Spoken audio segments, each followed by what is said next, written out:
Brink takes place on the Ark. It's an immense artificial floating city at sea, built as part of a contemporary green vision, but now existing in 2045, and having lost contact about 20 years beforehand with the rest of the Earth, it exists in complete isolation with what were originally sustainable resources now in limited supply.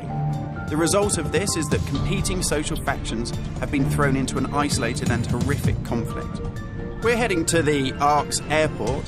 This was the original location that celebrities flew in and out of and had their photo opportunities, but it's also, because it's being deserted and disused for 20 years, the ideal location for me to show you a couple of the game's features in the absence of any enemies.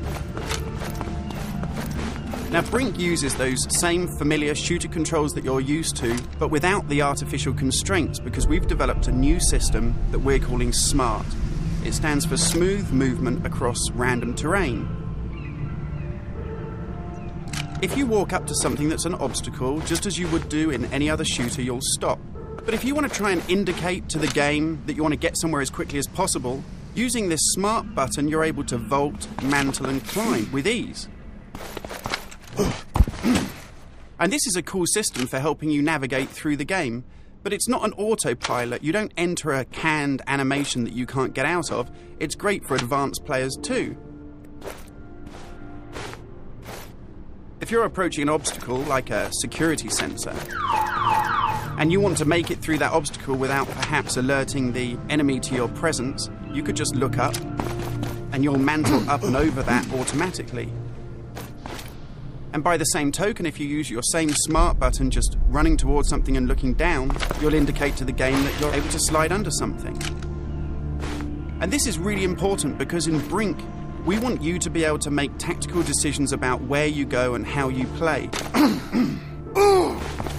It's not a rail shooter where you're on a kind of minecart witnessing canned cinematics. And that's important too, because in Brink, irrespective of whether you play offline or online, you can create a cool identity for yourself that really reflects how you want to play the game. So in Brink, you take on a combat role that suits your preferred playing style, whether you're on the front line attacking the enemy or perhaps at the rear doing support. You'll take part in military objectives as part of a coordinated squad. And when you complete these successfully, you'll earn experience points that allow you to unlock cool upgrades for your weapons, really cool abilities that suit the way that you want to play, and also cool outfits that reflect what a badass you are. And you can do this irrespective of whether you play offline in traditional single-player style mode with no internet connection, or play cooperatively with up to 7 friends, or go online and play fully where the entire game is full of strangers.